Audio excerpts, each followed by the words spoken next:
The air in the private dining room of the Orem reeked of old money, rare orchids, and wine worth thousands, a scent far more valuable than most houses. Julian Thorne, a man wealthy enough to buy the city several times over, was on the verge of finalizing a $50 million deal. Across from him, the con men were all smiles. Their manners were impeccable, their trap about to snap shut. They believed they had covered every base, scrutinized every security protocol, and exploited every financial loophole. But they overlooked one critical element. The waitress. The one they dismissed. The one diligently refilling their $400 bottles of Voss water. Her name was Elenina Wagner. And as she leaned in close, she whispered 5 words in flawless German that would shatter their entire fraudulent empire. The game had officially begun. Julian Thorne was not a man prone to impulsive decisions. At the age of 63, he was the revered patriarch of Thorne Industries, a sprawling global conglomerate with interests spanning from aerospace to biotechnology. The Thorne name carried immense weight, its roots tracing back to Bavarian aristocracy before evolving into a powerful American dynasty. Julian bore the burden of this legacy with stoic grace. His office, perched on the 90th floor of the Thorne Tower, was a modern fortress of glass and steel. However, his true sanctuary was his private library, filled with the cherished artifacts that his mother, the Baroness Ilona, had instilled in him a love for. Since her passing, and compounded by the more recent, heart-wrenching loss of his wife, Amelia, Julian had become increasingly withdrawn. His work was meticulous and efficient, but his true passion lay in collecting. He wasn't simply acquiring objects. He was acquiring history, desperately trying to anchor his own ephemeral existence to something enduring. This was precisely why he found himself here. Not at his exclusive club, not in his corporate boardroom, but in the velvet-lined serenity of the Orem's most private room, the Sovereign. He was here to reclaim a piece of his own family history. Seated across the table from him was Marcus Van Halten. Van Halten embodied the quintessential high-end European art dealer. He was impeccably dressed in a custom-tailored Brioni suit, sported a Patek Philippe wristwatch, and possessed a voice as smooth and refined as aged whiskey. Beside him sat his academic consultant, Dr. Horus Duval, a younger man with wire-rimmed glasses and an aura of nervous intellectualism.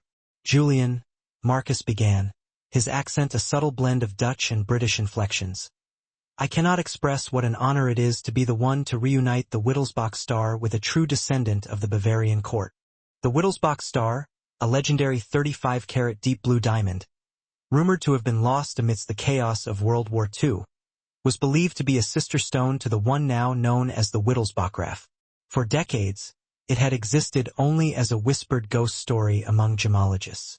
Julian's grandmother had regaled him with tales of its magnificence. To possess it was never about the money. $50 million was a mere rounding error in his vast fortune. It was about reclaiming a tangible piece of his mother's lost world. Julian nodded, his expression remaining an inscrutable mask. Let us hope it is indeed the star, Marcus.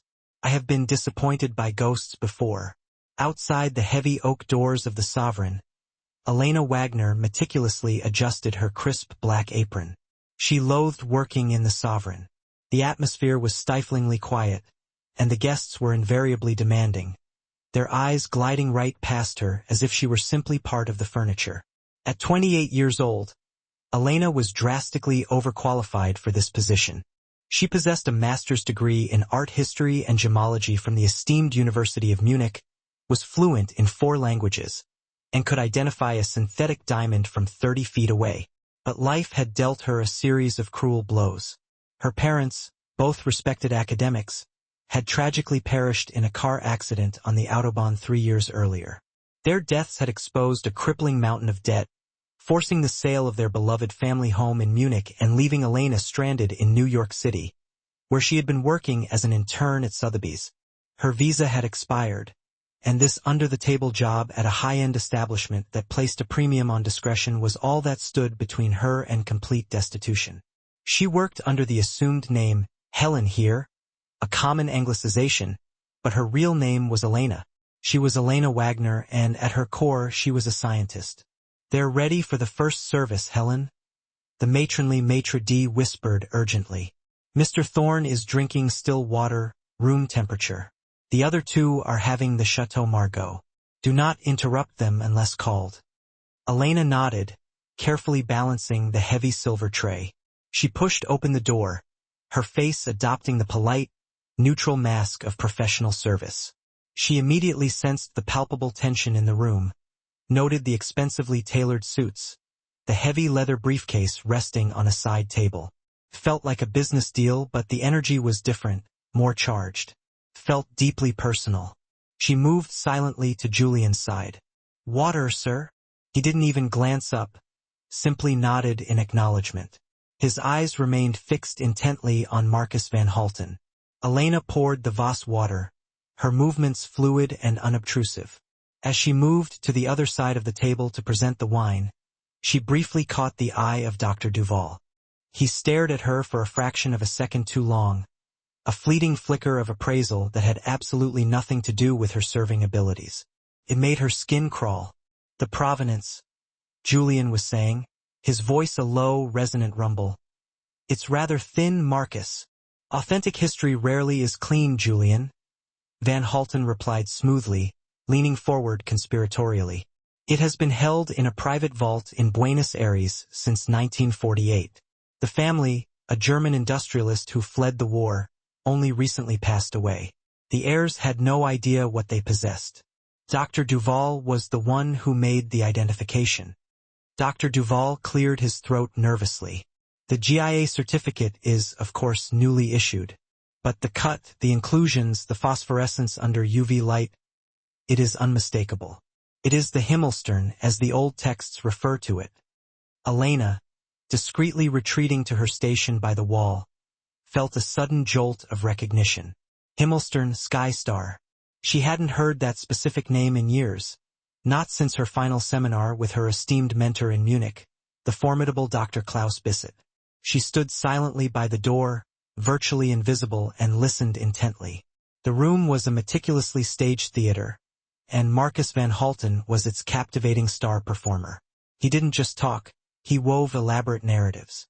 He painted a vivid picture of post-war chaos, of a panicked baron desperately smuggling his family's most prized treasure out of a war-torn Germany, across the vast ocean to seek a new life.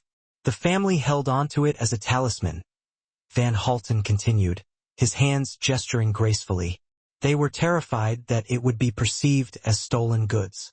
And so it sat. For 70 long years, it remained hidden in darkness, patiently waiting for the light, waiting for a true connoisseur to finally appreciate its magnificence." Julian Thorne leaned back in his chair, steepling his fingers thoughtfully. His gaze was intense and unwavering. "You understand my position, Marcus? I am merely the steward of the Thorne collection. We are not in the business of acquiring talismans. We are in the business of preserving verified history. The chain of custody is broken. We repaired it." Dr. Duval interjected a bit too eagerly. He quickly slid a velvet-bound folder across the polished table. "I personally spent 6 months in Argentina, meticulously researching the diamond's history. I interviewed the grandchildren of the original owner. I cross-referenced the export manifests from Bremen in 1947. The paper trail is admittedly unconventional, I grant you, but it is undeniably solid. This is not a blood diamond, Mr. Thorne. This is a survivor." Elena watched attentively from her corner of the room. She was diligently refilling a bread basket, her movements automatic and practiced. She knew the subtle language they were speaking. Unconventional meant forged. Repaired meant invented. She had witnessed this elaborate dance countless times at the prestigious auction houses. The incredibly wealthy were often more enamored with a good story than they were with an authentic object. Julian's eyes finally fell upon the briefcase. "May I?" "Of course, Julian." Van Halten's practiced smile was utterly magnetic. He retrieved the briefcase, placing it carefully on the table with a theatrical click of its polished brass locks. He slowly opened it. Inside, nestled securely on a bed of plush black velvet, was the diamond. Even from across the room it was utterly breathtaking. It possessed a deep, almost impossible blue hue, cut in an antique cushion shape that seemed to absorb the dim light of the room and refract it back as shimmering shards of violet and sapphire. It was the exact color of a twilight sky just before the first stars begin to appear. Julian let out a barely audible breath. It was a small, sharp sound, almost imperceptible. It was the sound of a deeply intellectual man being profoundly moved by sheer, unadulterated emotional beauty. He was captivated. Elena, however, felt a different kind of jolt, a cold, clinical sense of recognition. She had seen that distinctive color before. Van Halten, sensing that he was closing in for the kill, offered Julian a pair of jeweler's forceps. "Please, Julian." Julian carefully picked up the stone. He was no amateur. He handled it with the practiced expertise of a seasoned collector. He produced a 10x loop from his breast pocket and expertly angled the stone under the small task light on the table. The room fell into complete silence. The only sounds were the distant clinking of silverware from the main dining hall and the faint, almost imperceptible hum of the air conditioning system. Julian meticulously examined the stone facet by facet. He turned it over, searching for the culet. He seemed satisfied with his inspection. He carefully set the diamond back down. "It's magnificent." 50 million, Julian," Van Halten said softly, his voice barely above a whisper. "The transfer is made. You sign the release. The stone is yours. It goes home." Julian continued to stare intently at the diamond. He remained silent for a full minute. Elena could practically see the fierce internal struggle raging within him. His astute business sense was locked in a fierce battle with his deep-seated emotions, his family legacy, his profound grief. He desperately wanted this to be real. He needed it to be real. My mother," Julian began, his voice thick with emotion. He stopped abruptly, cleared his throat with a visible effort, and regained his composure, but he had inadvertently revealed his vulnerability. Van Halten immediately seized the opportunity. "It would be a monument to her, Julian, the finest Wittelsbach star in the world." Julian nodded slowly in agreement. "I'll need my legal team to review the final documents." "They already have," Van Halten replied smoothly, sliding a single sheet of paper across the table. "A simple transfer of title, as we previously discussed." Julian picked up a heavy, gold-plated pen. His hand hovered hesitantly over the signature line. And it was at that precise moment that Elena decided to act. She simply had to. This wasn't just a run-of-the-mill scam. It was a desecration. It was an insult to Dr. Bissett, to her rigorous education, to the very science of gemology itself. She firmly picked up the silver water pitcher. Her heart was pounding like a drum against her ribs. Lose your job, get arrested, be immediately deported. Is it really worth it? Yes. She calmly approached the table, her face a mask of calm servitude. "More water, Mr. Thorne?" Julian waved her away distractedly, his eyes still fixed intently on the paper in front of him. "No, thank you." He finally looked up as she moved even closer instead of moving away. She was now leaning over his right shoulder, subtly positioning her body between him and his two guests. Van Halten and Dr. Duval frowned imperceptibly, clearly annoyed by the unexpected interruption. Elena poured a mere half-ounce of water into his glass, and as she did so, she leaned in even closer, her mouth just inches from his ear. She spoke in the language she was raised in, not the serviceable, accented English of a waitress, but the crisp, precise, formal High German of her Munich upbringing. "Das ist nicht der echt Wittelsbacher, Herr Thorne," she whispered, her voice barely a breath. Julian Thorne instantly froze. His entire body went completely rigid. It wasn't just the fact that she spoke German, it was the flawless accent. It was the precise, formal German that sounded eerily like his own mother. He slowly turned his head, his eyes finally meeting hers. Her eyes were not subservient or deferential. They were laser-sharp, urgent, and utterly brilliant. "That isn't a real one." His blood instantly ran cold. "Music. It is the Ludwig's deception." Look at the cullet, the inclusion. Elena Wagner straightened up, placed the water pitcher back on her tray, and turned to leave the room. Excuse me, gentlemen. She walked out of the Sovereign, her back ramrod straight, her hands perfectly steady. She had absolutely no idea if she had just saved him from making a terrible mistake, or if she had just completely destroyed her own life. The Ludwig's deception. The chilling name echoed in Elenina's mind as she stood in the service hallway, leaning heavily against the cool marble wall. Her pulse was racing so fast that it made her feel dizzy and lightheaded. It was the infamous case study that had defined her final year at the University of Munich. Dr. Klaus Bisset, a man who firmly believed that gemology was a legitimate branch of philosophy, had dedicated an entire lecture to it. Flashback. A brightly lit lecture hall at the University of Munich. Dr. Bisset, a man with a shock of white hair and piercing blue eyes, projected a massive image onto the screen. Class, look closely at this, he had said, his voice booming through the hall. The image was of a stunning blue diamond, virtually identical in appearance to the one she had just seen in the private room. This is not the Wittelsbach star. This is the Ludwig-Täuschung, the Ludwig's deception, created in a laboratory in Antwerp back in 1973. It was, for its time, an almost perfect synthetic. It fooled Sotheby's. It fooled the Louvre. It even fooled a Saudi prince. He had zoomed in dramatically on the image, focusing intently deep within the stone's pavilion near the tiny, flat facet at the very bottom. The cullet. But, Gott sei Dank, Bisset had said, a rare smile briefly touching his usually stern lips. God is always in the details. The real Wittelsbach was a Type IA diamond, almost completely flawless.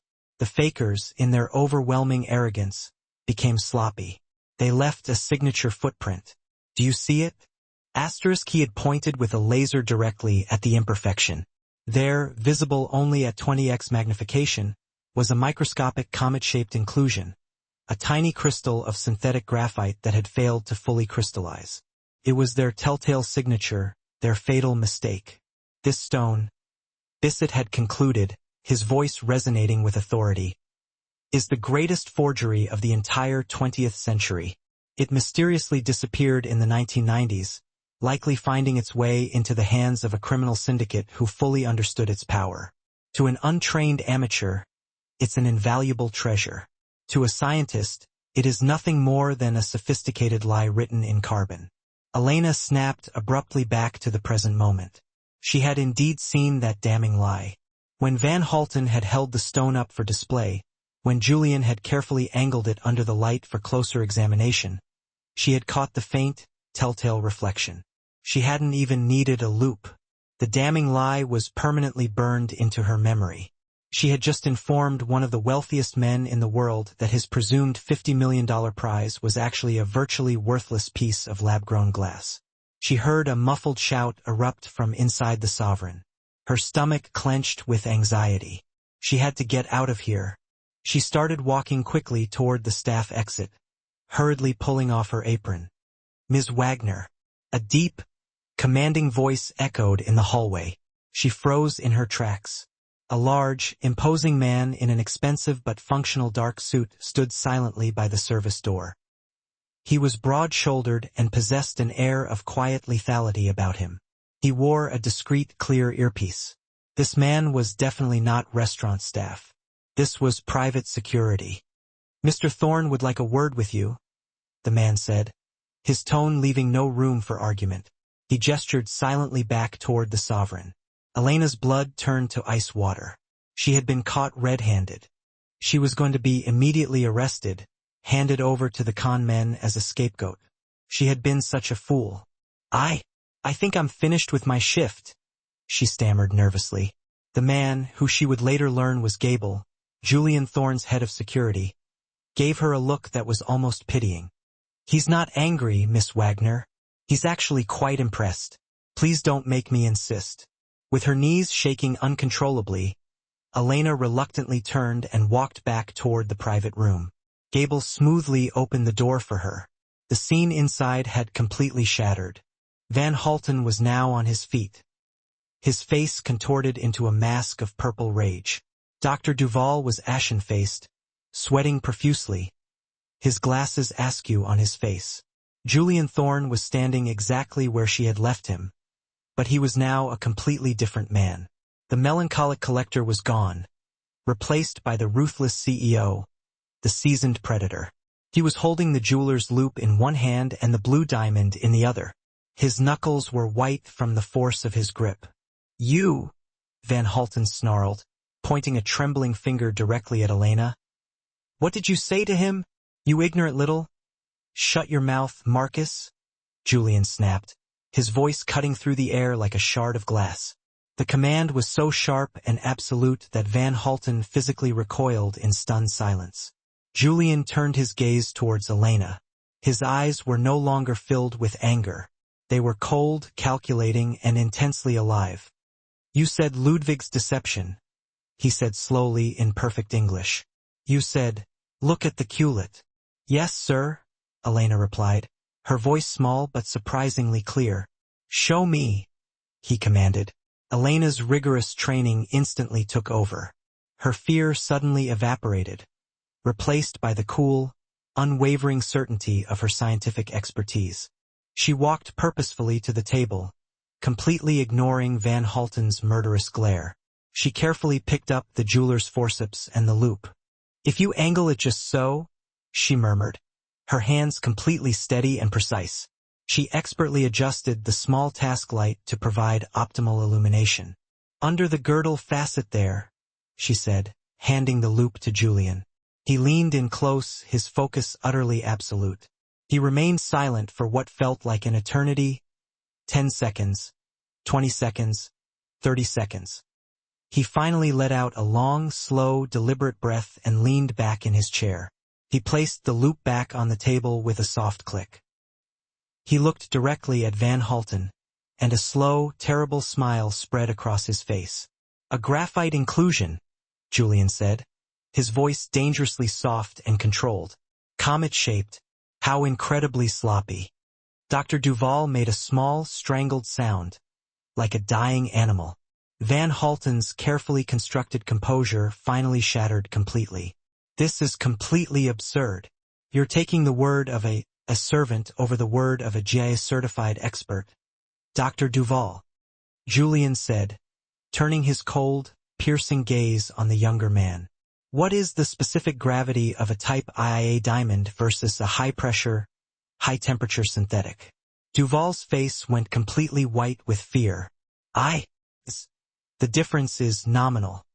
"It's not," Elena said quietly, her voice unwavering. Julian's eyes snapped back to her. "The specific gravity is virtually identical, but the phosphorescence is not. The Wittelsbach graph phosphoresces a strong orange-red for several seconds after being exposed to UV light. This will phosphoresce a weak, chalky blue-green, and it won't last nearly as long. Do you have a UV light, Mr. Thorne?" Van Halten lunged suddenly, not at Julian, but at the diamond. He swept it off the table with a swift motion and made a desperate dash for the door. He never made it.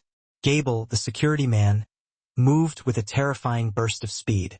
He stepped directly into Van Halten's path, not with a clenched fist, but with his solid shoulder, checking him with the force of a seasoned hockey player.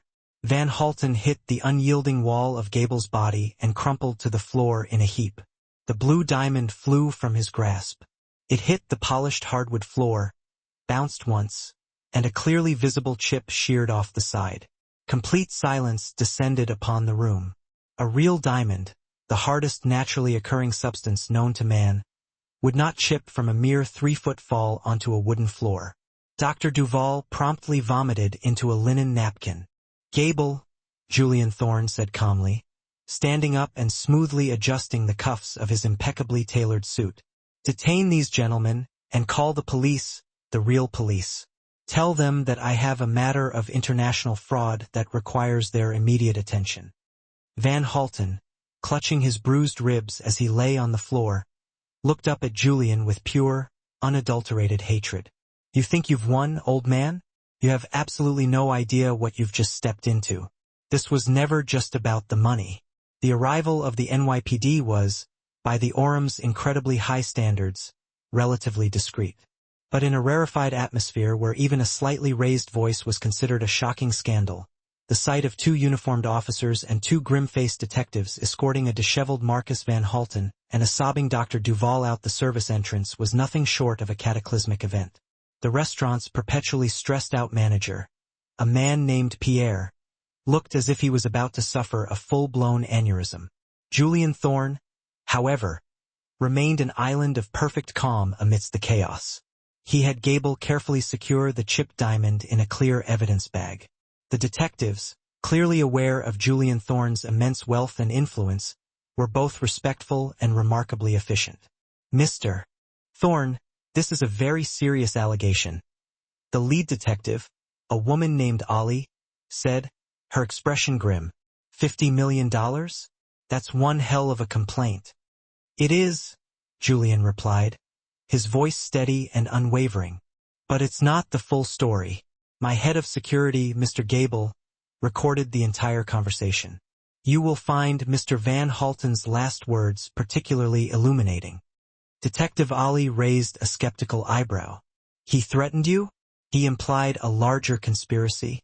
I'm not merely the victim of a simple fraud, detective. I believe I was the intended target of a deliberate corporate attack." Elena stood quietly near the wall, once again feeling invisible. She was simply an employee, a witness to the unfolding drama, but she felt more like a ghost. She had played her small part. Now the titans would clash. She just desperately wanted to go home. "And you," Detective Ollie said, turning her attention to Elena. "You're the one who spotted the forgery." "Yes, detective." "How?" I studied gemology." "You studied gemology?" Ollie looked skeptically at Elena's simple waitress uniform, then at the half-eaten plates of $200 a plate foie gras. "Right. Well, we'll need your full name and a statement, ma'am."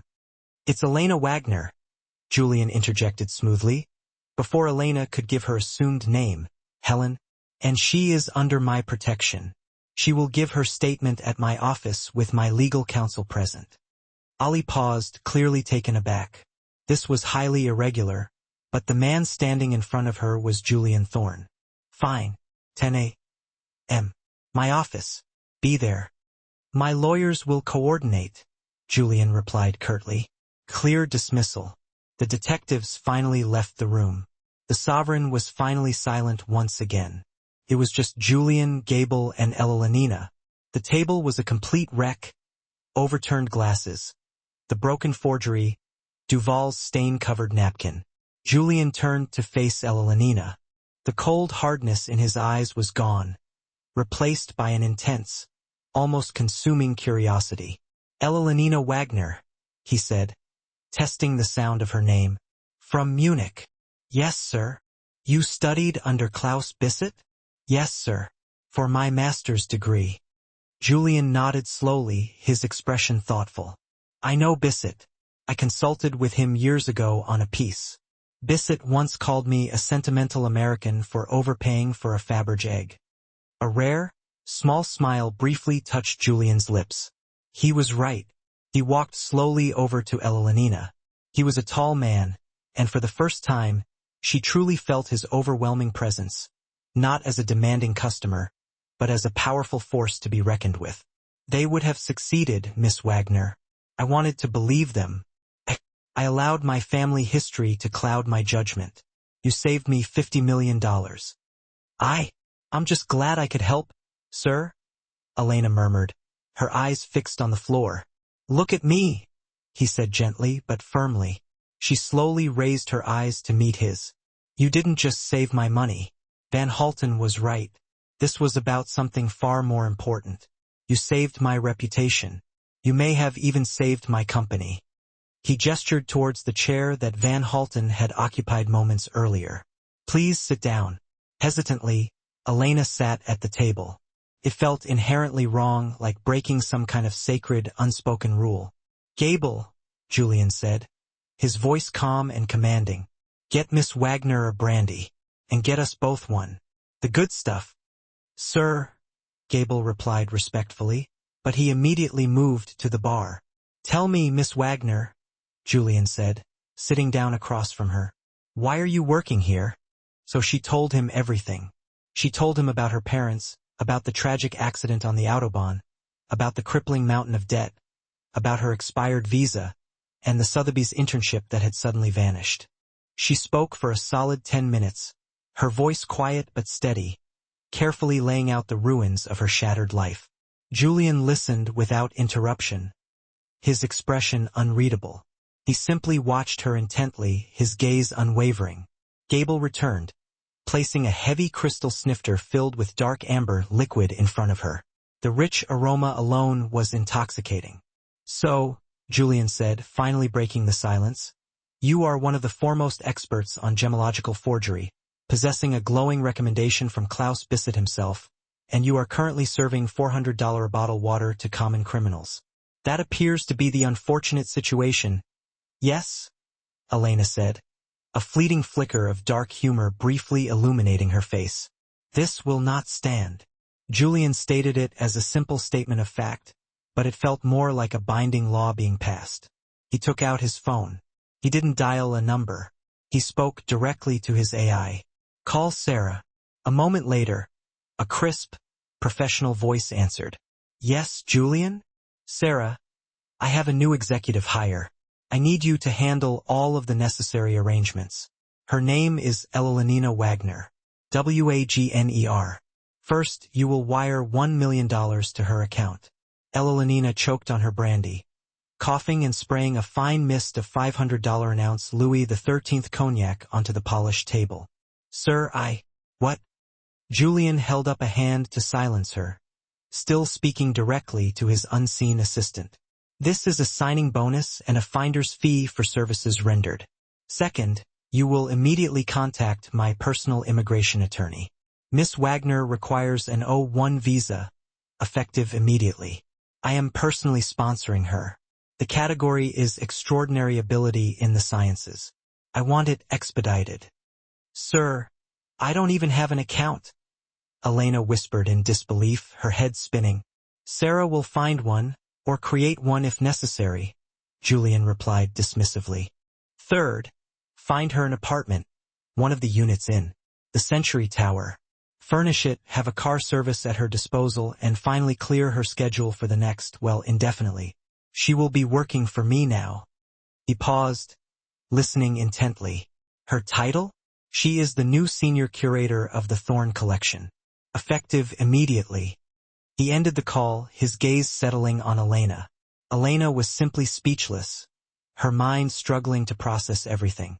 An apartment, a chauffeured car, $1 million, and 01 visa, a job. The job she had dreamt of since she was a little girl. "Mr. Thorne," she finally managed, her voice trembling slightly. I can't accept this. It's far too much. I told you the truth." "Ms. Wagner," Julian began, leaning forward with an intensity that commanded attention. "Do you have any idea what you saved me from? That $50 million was merely a deposit. The full transfer would have totaled $200 million. But that wasn't the worst of it." He tapped his phone, his expression grim. "Gable has been digging deeper. Van wasn't acting alone. The money was being funneled through a shell corporation in the Cayman Islands." Julian paused for emphasis. "A shell corporation that's owned by a holding company, which, in turn, is owned by Alexander Vespasian." Elena gasped audibly. Even she recognized that name, a name whispered with a mixture of fear and respect.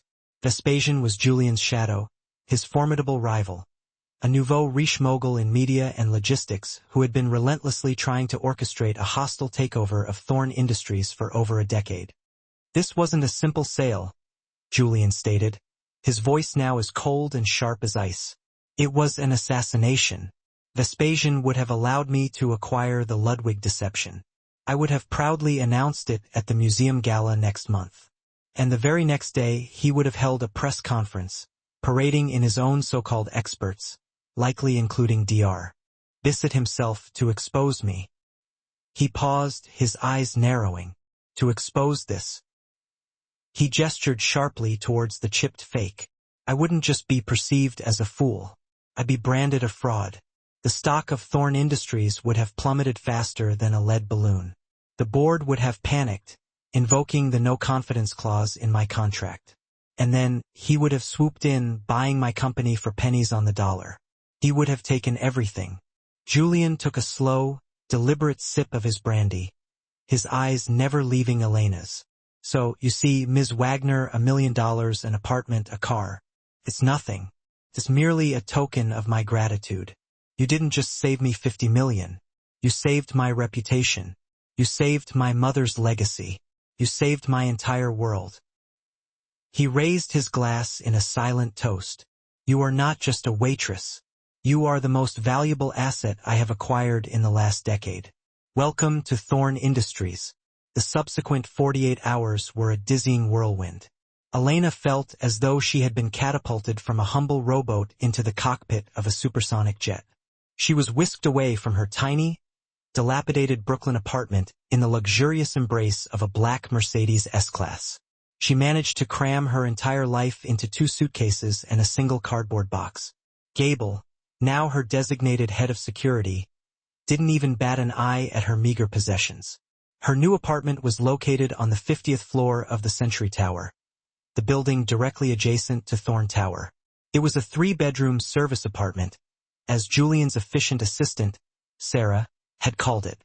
It was far grander than any home she had ever dreamed of living in.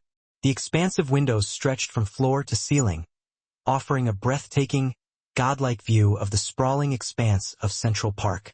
The walk-in closets were overflowing with a brand-new, impeccably curated wardrobe, chosen by a personal shopper in her exact size. A simple note resting on the pristine kitchen island, next to a fully stocked pantry, read, "Welcome home, Miss Wagner. S.K." A team of sharp, fast-talking, and frankly intimidating lawyers met her in the apartment's elegant study.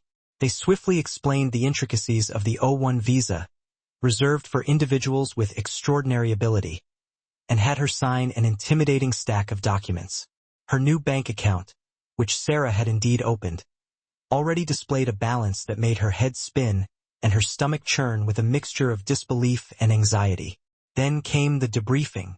She was escorted to the 90th floor boardroom of Thorn Tower.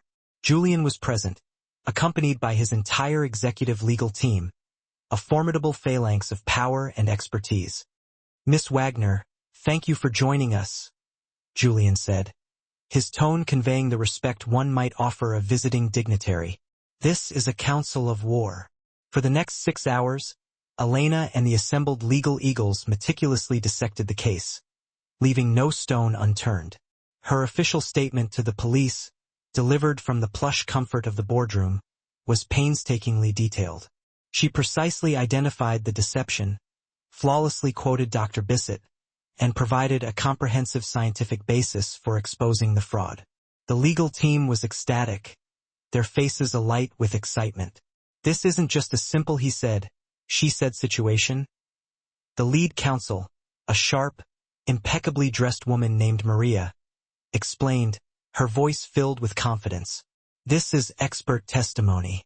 Ms. Wagner has essentially handed the DA a kill shot.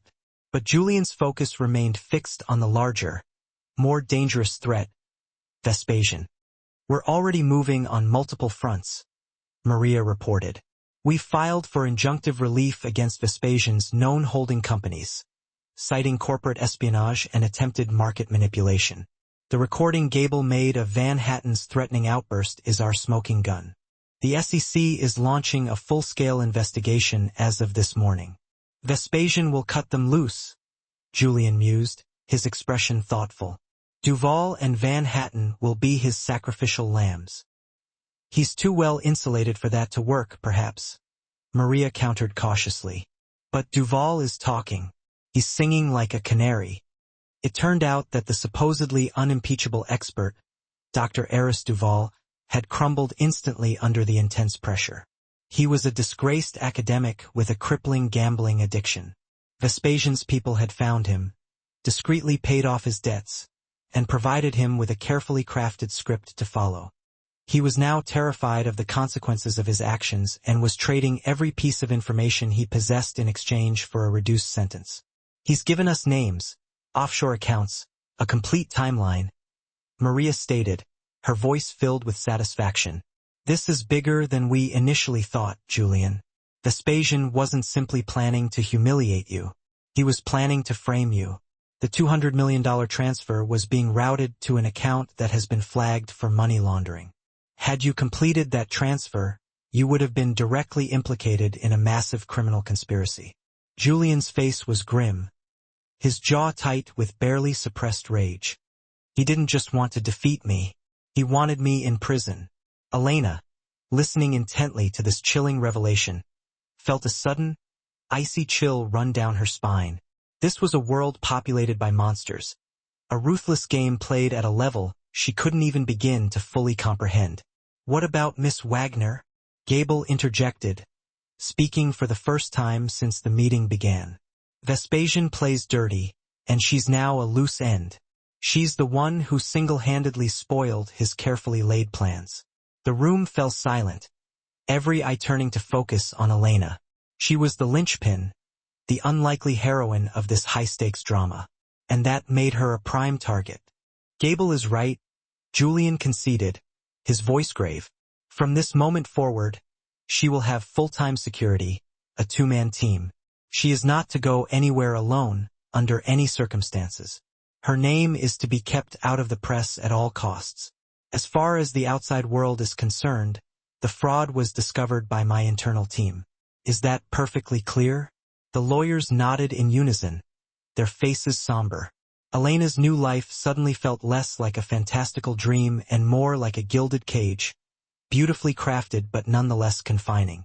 She had been given everything she had ever wished for, but she had inadvertently lost her freedom in the process. Sir, Elena spoke, her voice cutting through the tense legal chatter, demanding attention. Julian turned towards her, his expression questioning. Yes, Elena? They're wrong, she stated firmly. I'm sorry, Mr. Vespasian. He's not as insulated as you think he is, and you're not going after him in the right way. The lawyers exchanged glances of open annoyance, clearly displeased by this interruption from a non-legal mind. Ms. Wagner, Maria began, her voice laced with a patronizing tone. With all due respect, corporate law is a bit more complex than... He's an art collector, isn't he? Elena pressed, her gaze locked on Julian, ignoring Maria's condescension. Alexander Vespasian, he bought the Damascus Patek at Sotheby's last year. He has an extensive private collection. Julian nodded slowly, a flicker of interest appearing in his eyes. One of the largest in the world. He seems to think it makes him appear more cultured, more refined. Why? Elena challenged.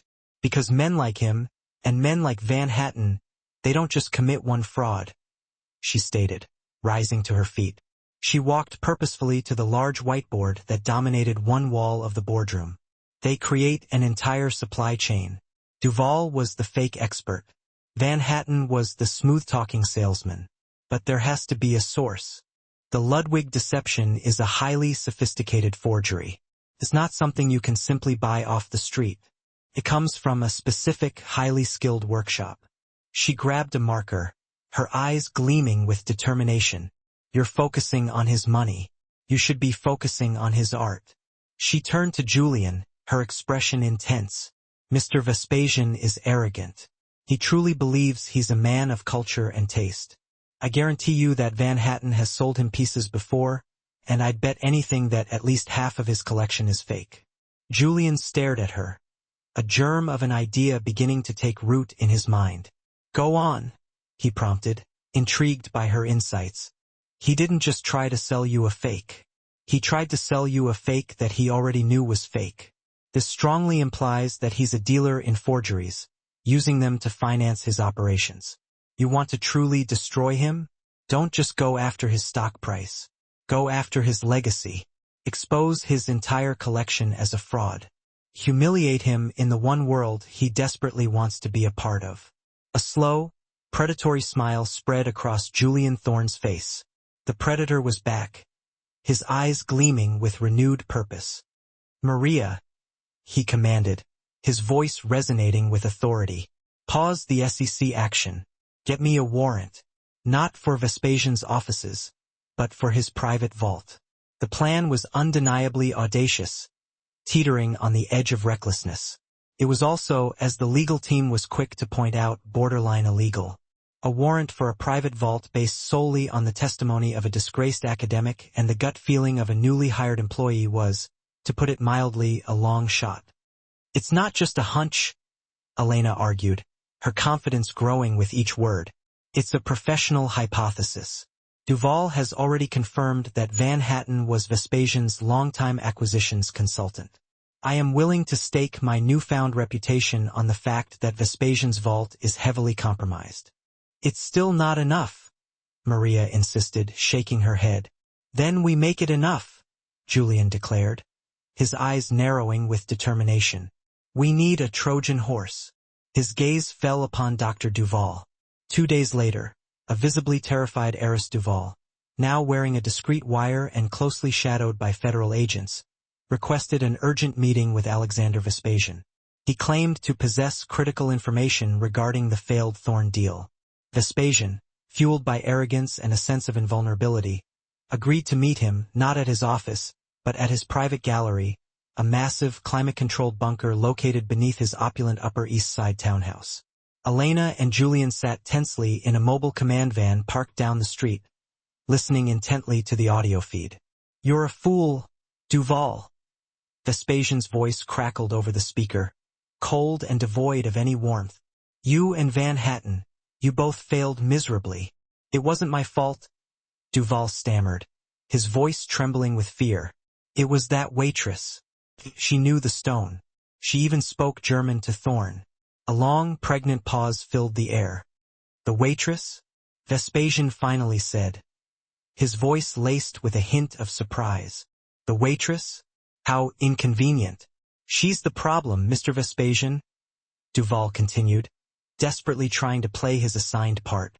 "But I have a solution. I can discredit her, plant evidence, ruin her reputation. But I need to be absolutely certain. Van Hatten always said you had other pieces from the same source. I need to see them to make sure they don't have the same flaws. To protect you, of course." Another long pause, filled with suspicion. "You think I'm a fool?" Vespasian finally asked, his voice dangerously low. "No, sir, absolutely not," Duval pleaded, his voice rising in pitch. "I think your source is compromised. If the waitress recognized the Ludwig deception, she might recognize the others. Your entire collection could be at risk. Just let me check them, sir. For your own protection." The silence stretched out, heavy with unspoken threats and carefully concealed motives. Elena held her breath, her heart pounding in her chest. "Fine," Vespasian's voice finally conceded. "But if you are lying to me, Duval, you will simply disappear. Understand?" They heard the unmistakable sound of a heavy vault door slowly grinding open. For the next 20 minutes, Duval cautiously walked through Vespasian's collection, dutifully describing what he saw for the benefit of the listening agents. The Titian," Duval stammered, his voice filled with forced awe. "It's magnificent." "It is," Vespasian agreed, his voice brimming with pride. "And the Rodin, the fallen caryatid. My personal favorite." Elena listened intently, her brow furrowed in concentration. She was meticulously cross-referencing the pieces Duval named with an extensive database of known forgeries. "Ask him about the Amazon necklace," Elena whispered into a microphone connected directly to the FBI team. The agent relayed the message. "What about the Amazon necklace?" Duval asked, his voice still trembling. "The one from the Romanov collection?" "Ah, yes," Vespasian replied, his voice dripping with self-satisfaction. "My crowning jewel. Flawless emeralds, the rarest in the world." Elena's fingers flew across her keyboard, pulling up a file. A high-resolution photograph of a breathtaking emerald necklace instantly appeared on the screen. "It's a fake," Elena whispered, her voice barely audible. "How do you know?"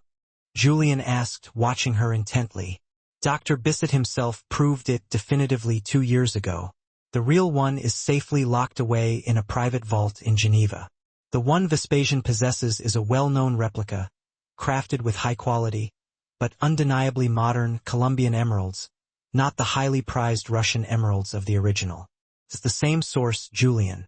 It has to be. She rapidly fed the crucial information to the FBI team. It was enough. The expert, Duval, had unequivocally identified a known, high-profile forgery within Vespasian's private vault. The warrant was signed within minutes. The next morning, as Alexander Vespasian was leisurely enjoying his breakfast, a team of federal agents from the Art Crime Division stormed his townhouse, executing the warrant. The fallout was biblical, a true media spectacle. It wasn't just a corporate story. It was a cultural sensation. The press had a field day, reveling in the unfolding drama. The emperor's new art, Alexander Vespasian's collection, a billion-dollar forgery. The headlines screamed. Elena, under the watchful protection of Julian's lawyers and the ever-present FBI, spent an entire week meticulously cataloging the contents of Vespasian's vault. It was an art world crime scene of unparalleled proportions. What she uncovered was staggering, a testament to Vespasian's gullibility and Van Hatten's brazen audacity. The Titian was revealed to be a brilliant, but ultimately derivative 19th-century copy. The Rodin was a postcast, almost certainly created decades after Rodin's death. And the Amazon necklace was precisely what she had suspected. A famous replica, expertly crafted but undeniably fake. Piece by piece, Elena systematically dismantled Vespasian's carefully constructed legacy. He wasn't a discerning connoisseur. He was a mark, a fool on a grand scale. He was, in fact, the biggest, richest, most arrogant dupe in the entire art world. Van Hatten, it turned out, had been playing a long con, systematically selling his boss, Vespasian, worthless fakes for years, charging him hundreds of millions of dollars for objects worth only a few thousand. The Ludwig deception had simply been their ultimate retirement plan. Use Vespasian's money to ensnare Julian Thorne, destroy Thorne Industries, and then disappear with the $200 million transfer, leaving Vespasian to shoulder the blame. But Elena had brilliantly reversed the trap, turning the tables on the would-be schemers. Vespasian was utterly ruined, his reputation in tatters. He was arrested not only for the attempted fraud against Thorne but also for extensive tax fraud, grossly overvaluing his fake collection to secure illicit tax breaks. He was also charged with conspiracy and association with a known international art forgery ring. His company's stock plummeted, and his reputation was completely incinerated. He wasn't a wolf as he fancied himself. He was merely a sheep in wolf's clothing. Julian Thorne, by stark contrast, was untouchable, his reputation soaring to new heights. The press portrayed him as the savvy, sharp-eyed collector who had expertly sniffed out the fraud, exposing a massive criminal enterprise in the process. He was hailed as a hero, a champion of truth and authenticity. 2 months later, life had settled into a new, almost surreal rhythm. Elena Wagner walked confidently through the pristine, climate-controlled halls of the Thorne Collection's private museum, housed in a limestone wing of Julian's sprawling Westchester estate. She was no longer wearing a drab waitress uniform or even the impeccably tailored suits from her initial welcome wardrobe. She was dressed in practical, yet stylish, smart wool trousers and a soft cashmere sweater, her hair neatly tied back, a digital caliper resting comfortably in her hand. She was in her element, surrounded by beauty and authenticity. She was home. She was meticulously cataloging a new acquisition, a stunning 17th-century celestial globe. The provenance checks out completely, she announced as Julian Thorne entered the gallery. He was no longer the haunted, grief-stricken man she had first encountered in the restaurant. The victory over Vespasian had visibly reinvigorated him, breathing new life into his spirit. He was still quiet, still reserved, but the profound sadness that had clouded his eyes had been replaced by a sharp, clear sense of purpose. "I never doubted that it would, Miss Wagner," he said, continuing to address her with that formal title, a mark of old-world respect. "You can call me Elena, Julian," she replied gently, a warm smile gracing her lips. I've been your curator for 2 months now. A habit, he conceded, smiling faintly. Elena, it suits you. They stood in comfortable silence for a moment, admiring the intricate details of the globe. They accepted the plea bargain, Julian announced, breaking the silence. Van Hatten gets 15 years. Duval gets 5, with parole eligibility in 2 years in exchange for his full cooperation and testimony. Vespasian, on the other hand, will likely die in prison. Good, Elena said simply, without a trace of emotion in her voice. She felt no pity for any of them. They had callously tried to destroy a good man, and in the process, they had insulted her entire life's work, the pursuit of truth and authenticity. I came to show you something, Julian said, his voice softening. He led her from the grand gallery into his private study. It was a warm, inviting room, paneled in rich, dark wood, filled with the comforting scent of old books and fine leather. On his meticulously organized desk, resting in a new, custom-made case, sat a diamond. It was a flawless, 40-carat canary yellow diamond, radiating an inner light. It's beautiful, Elena breathed, leaning closer to examine the gem, her loop appearing in her hand as if by magic. An internally flawless, fancy vivid yellow. The cut is modern, but exquisitely executed. It's called the Thorn Canary, Julian explained, his voice tinged with pride. I had it commissioned from the finest jeweler in Antwerp, specifically for you. A new piece for the collection? Elena asked, turning to him with genuine curiosity. No, Julian said softly. He opened the case and carefully took out the stone, holding it out to her. It's for you. Elena instinctively stepped back, her hands flying up in protest. Julian, no. That's worth more than my apartment. I can't accept it. You can, he insisted, his voice firm but gentle. It's not merely a bonus or a reward. It's a symbol. I've spent my entire life collecting things that are old, things that possess a past, a history. You reminded me of the inherent value of the present, the enduring power of truth. He carefully placed the heavy, perfect stone in her open palm. It was cool and smooth to the touch. My mother taught me to love history, Julian said, his voice now barely a whisper. You taught me to protect it. The Thorn collection is no longer just a memorial to the past. It's a fortress, a bulwark against deception, and you are its guardian. Elena looked down at the dazzling diamond, then back up at Julian, her eyes filled with a complex mixture of emotions. The immense wealth, the unbridled power, the lurking danger. It had all ultimately boiled down to this simple, profound moment of trust. I don't know what to say, she stammered, overwhelmed by the weight of his gesture. Say you'll stay, Julian urged, his voice filled with hope. Not just as an employee, but as a partner and equal. Help me run this. Help me build something that truly lasts, something meaningful, something that will endure for generations to come. Elena slowly closed her hand around the diamond, her fingers gently wrapping around its multifaceted brilliance. I'm not going anywhere, Julian, she said, her voice filled with unwavering conviction.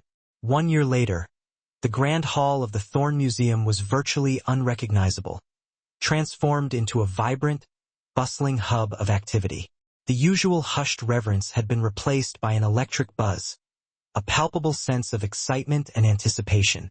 This wasn't just another society gala, a stuffy gathering of old money and inherited privilege.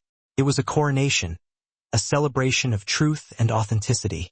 The event, once a predictable state affair for the city's elite, was now the hottest ticket in the entire art world, eagerly attended by a diverse mix of blue blood patrons, sharp-eyed academics, federal agents from the art crime division, and journalists from every major international publication. The theme of the night, and the centerpiece of the newly unveiled permanent wing, was Truth and Forgery, a dialogue in deception. It was Elena's masterpiece, the culmination of her knowledge, her passion, and her unwavering commitment to exposing falsehoods. In the very center of the room, 2 pedestals stood side by side, bathed in the brilliant glow of museum-grade lighting. On the left, Encased in a simple glass box sat the chipped, decidedly ugly Ludwig deception, its imperfections starkly visible. Its accompanying label was a brutal, unsparing academic dissection of its flaws. Synthetic cubic zirconia, C. An infamous forgery previously used in multiple high-level confidence schemes. Note the characteristic comet-shaped graphite inclusion on the right side of the stone. On the right, encased in a high-security, non-reflective glass case, blazed the authentic Romanov Amazon emerald necklace, on loan from the private Geneva consortium that Elena herself had painstakingly negotiated with. The stones glowed with a deep, ancient green light, a fire that the replica had only crudely attempted to mimic. The label simply read, "The Romanov Amazon Tiara Necklace, C. Courtesy of the Helvetic Heritage Fund." The stark contrast was a sensation, a bold and powerful statement. It declared, unequivocally, that the Thorn collection was no longer a mere vanity project or a symbol of inherited wealth, but a bastion of truth, a sanctuary for authenticity. It was an institution now governed by rigorous scientific analysis, not just by fleeting sentiment or subjective opinion. Elena Wagner moved gracefully through the throng of guests, not as a mere guest herself, but as the event's gracious host, the guiding force behind its creation. The simple, elegant dark blue gown she wore provided a striking contrast to the glittering sequins and ostentatious jewels adorning the other patrons. Around her neck, the Thorn canary shone with understated brilliance, set in a minimalist platinum bezel. It wasn't a bauble, a mere display of wealth. It was a badge of office, a symbol of her unwavering commitment to truth, a conversation starter that allowed her to discuss clarity and cut, not just carrots and cost. She was no longer the invisible waitress, relegated to the shadows, nor the nervous new hire, unsure of her place. She was Director Elena Wagner, and she commanded the room with a quiet, academic authority, a quiet confidence born from knowledge and passion. "Elena, my kind!" A booming voice erupted, cutting through the polite chatter of the crowd. She turned and broke into a rare, radiant smile. Professor Bissett, Dr. Klaus Bissett, her beloved mentor from Munich, had flown in as Julian's personal guest of honor. He enveloped her in a massive, bear-like hug, his face beaming with pride. His shock of white hair formed a chaotic halo around his head. "I have read your papers on the Vespasian vault," he declared, holding her at arm's length, his eyes twinkling. "Brilliant, absolutely brilliant. You took my simple lecture on the Ludwig deception and you turned it into a powerful weapon for justice. You have shamed an entire generation of so-called experts who were too lazy, or too corrupt, to see the truth. I am so proud," he repeated, his voice thick with emotion. "You taught me how to look, Klaus," she said, her own voice trembling slightly. "You taught me to trust the science, to rely on the evidence." "Bah!" He waved her off dismissively, though his eyes were suspiciously wet. "I merely taught you the grammar, Elena. You wrote the poetry." Julian Thorn had been watching this heartwarming interaction from a short distance, standing beside a marble pillar, a simple glass of water in his hand. The haunted, grieving man from the Forum restaurant was gone, replaced by someone stronger, more resilient. The victory over Vespasian, the purge of his rivals, and the newfound purpose he had found in his collection had visibly reinvigorated him. He was still quiet and reserved, but the sadness that had once haunted his eyes had been replaced by a sharp, clear sense of purpose. His gaze followed Elena, not with the calculating eye of a CEO assessing an asset, but with the simple, profound gratitude of a man who had been pulled back from the very brink of disaster. A young, ambitious reporter from the Times, sensing a compelling human interest story, approached the duo. "Mr. Thorn, Director Wagner," she said, her recorder already running. "An incredible exhibit. It's the talk of the town. Director Wagner, the rumors are flying everywhere. They're calling you the billionaire's eye. Is it true? The story about the restaurant, that you were a waitress who saved Julian Thorn from a $200 million scam?" The room seemed to quiet around them, all conversations fading into a hushed murmur of anticipation. Bissett folded his arms, watching intently. Elena didn't flinch, didn't hesitate. She smiled, a calm, confident expression spreading across her face, and turned slightly to face the reporter directly. "It's true that I was a waitress," she acknowledged, her voice clear and steady.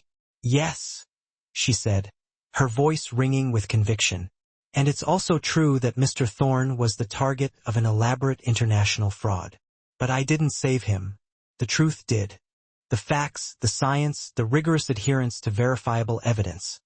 She gestured towards the two pedestals in the center of the room, the focal point of the exhibit. People like Van Hatten and Vespasian, they operate in the shadows. They thrive on deception. They rely on the idea that everyone is blinded by greed, by desire, by reputation, by a good story. They believe that wanting something badly enough makes you a fool, easily manipulated. Her gaze moved deliberately from the chipped, ugly forgery to the deep, flawless green of the authentic emeralds. But true value, real history, genuine authenticity, it has a weight, a presence, a power all its own. It has a voice that doesn't need to shout to be heard. You just have to be trained to listen, to discern the truth from the lies. My job, as a gemologist and now as the director of this extraordinary collection, is simply to translate that voice, to make it accessible to everyone. The reporter, visibly impressed by her articulate and passionate defense of truth, turned to Julian. "Mr. Thorne, you've taken a huge risk, putting a relative unknown in charge of your family's legacy. What made you so confident in her abilities?" Julian stepped forward, standing protectively beside Elena. He touched her elbow lightly, a small public gesture of support and solidarity. "She is far too modest," he said, his voice a low, clear rumble that commanded attention. "The real risk was in not listening to her. I spent decades collecting objects, accumulating possessions. Ms. Wagner taught me to collect truth, to value authenticity above all else.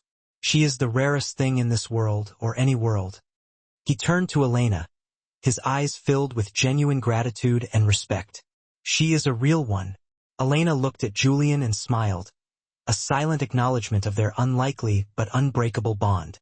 The old billionaire and the brilliant young scientist, the unlikely partnership forged not in money or power, but in a shared commitment to truth. Together, they turned to graciously welcome their guests, standing side by side as equals. The past was now secure, its fakes exposed and safely locked away in a box. And the future stretched out before them, brighter and clearer than any diamond. And so, the scam didn't just fail. It spectacularly backfired, destroying a ruthless corporate rival and forging an unbreakable alliance built on truth and mutual respect. Elena Wagner, the overqualified waitress rendered invisible by a world obsessed with pedigree, became the esteemed director of the Thorne collection, proving that integrity is a currency worth far more than any diamond. Julian Thorne, the isolated billionaire consumed by grief, found the one thing his vast fortune could never buy: genuine, incorruptible loyalty. A single moment of courage, a whispered truth spoken in the right language, changed everything, forever altering the course of both their lives. What did you think of Elena's bravery? Have you ever been in a situation where you knew the truth, but speaking up carried a significant risk? Share your thoughts and experiences in the comments below. Your stories and feedback are what make this community so special. If you enjoyed this tale of high-stakes drama, unexpected justice, and satisfying karma, please do me a huge favor and hit that like button. It truly helps the channel. Share this video with someone who needs a dose of inspiration or simply enjoys a well-told story. And most importantly, subscribe to my channel for more real-life tales of unexpected twists, heroic acts, and justice served. Don't miss what's coming next. Original translation. Coming. Rewritten and deeply expanded version. Approaching.